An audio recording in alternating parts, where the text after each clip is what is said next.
Ayun, apoy na.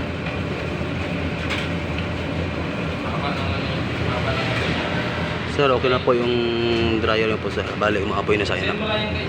Nagpalit tayo ng thermostat saka igniter po. Okay na po, ayun po, umaapoy na po. Iinit na po yan sir. Tsaka na-cleaning na po natin sir. Ito pala yung mga anak pong yan. Mga dumi yan. Iba sa labas pa. Ano, okay na po. Marami naman lang. Marami lang. Apat na lang. Dito lang na. Dito lang.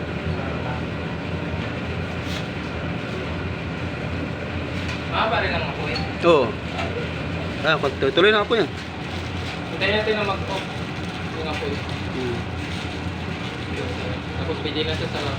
Ay, sandali. Huwag mo na pala sila lang. Kasi hindi ko pa nabalik yung Still.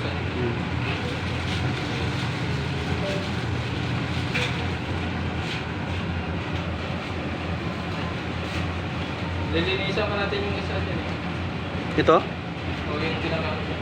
Yung itim na kasi. Oh, patay na. Ayan. Okay na? Oo. Sige, pabukas mo natin ito.